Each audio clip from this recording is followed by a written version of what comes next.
रायसेन, बांग्लादेश को निर्यात बंद मंडीदीप। रायसेन जिले के इंडस्ट्रियल एरिया औद्योगिक नगरी मंडीदीप के व्यापारियों ने बांग्लादेश में रह रहे भारतीयों पर हो रहे अत्याचार और मंदिरों को निशाना बनाने के विरोध में बांग्लादेश को उत्पाद निर्यात बंद करने का फैसला लिया है और इस कारण व्यापारियों को लगभग 800 करोड़ रुपए वार्षिक निर्यात का नुकसान भी उठाने को तैयार है व्यापारी।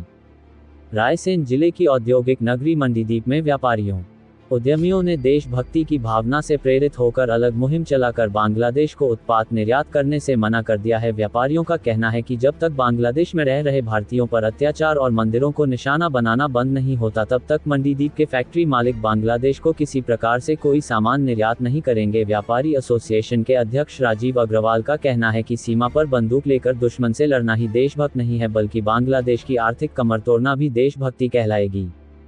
आपको बता दें कि मध्य प्रदेश के रायसेन जिले के इंडस्ट्रियल एरिया मंडीदीप से बांग्लादेश को 27 प्रकार के उत्पाद निर्यात किए जाते हैं, जिसमें धागा, काटन, रेल के पार्ट्स, ट्रैक्टर, रोड व्हीकल एवं parts, mechanically machinery, fibre, plastic और उससे बनी वस्तुएं, ऑर्गेनिक केमिकल्स, गिलास के बर्तन, ऑप्टिकल और चिकित्सा उपकरण, एल्यूमिनियम और तांबे से बनी वस्तुएं, कागज, पेपर बोर्ड, स्टील, फर्नीचर और भी कई औद्योगिक उत्पाद शामिल है जो निर्यात किए जाते थे। लेकिन अब बांग्लादेश में रह रहे हिंदुओं पर अत्याचार के विरोध में इन व्यापारियों ने बांग्लादेश को निर्यात करना बंद कर दिया है और अपने इस फैसले की जानकारी सरकार को भी दे दी है, जिससे इन व्यापारियों को लगभग 800 करोड़ रुपए का नुकसान भी उठाना पड़ेगा और अब अपने इन उत्पादों को ताइवान, कतर और दुबई जैसे देशों में निर्यात किया जाएगा।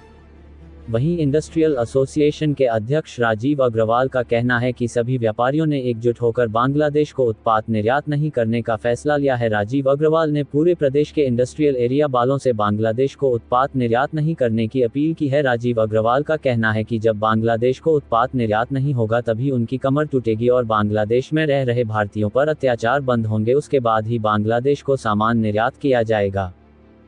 सर, बांग्लादेश में हिंदुओं पर अत्याचार को लेकर आपने एक बड़ा कदम उठाया है, क्या कहना चाहेंगे?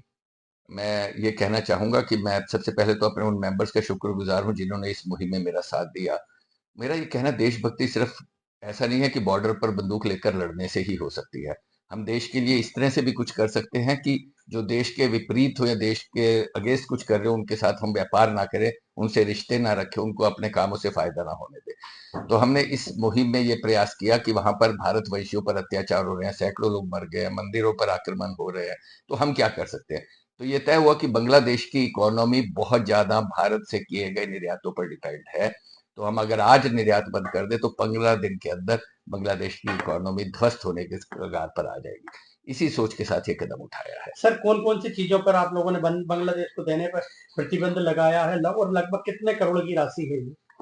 देखिए, यहाँ से जो मुख्यतः चीजें जाती हैं वो है धागा, कपास, कपास से बनी हुई चीजें, motor parts, tractor, plastic, paper से बनी हुई चीजें, ये सब चीजों पर हमने बंद कर दिया है। जितना भी यहाँ से एक्सपोर्ट था सभी पे हमने कहा है कि बंद कर दिया जाए और लगभग 800 करोड़ रुपए का निर्यात है यहाँ से जो हर साल होता है बांग्लादेश को। लगभग 800 करोड़ का आप लोग घाटा सहना मंजूर है, लेकिन बांग्लादेश को सामान देना मंजूर नहीं। बिल्कुल एक ही पॉलिसी है, नेशन फर्स्ट, देश सबसे पहले, उसके बाद बाकी सब। क्या नाम लिखते हैं सर? मेरा नाम है डॉक्टर राजीव अग्रवाल, अध्यक्ष association of all industries Mandideep.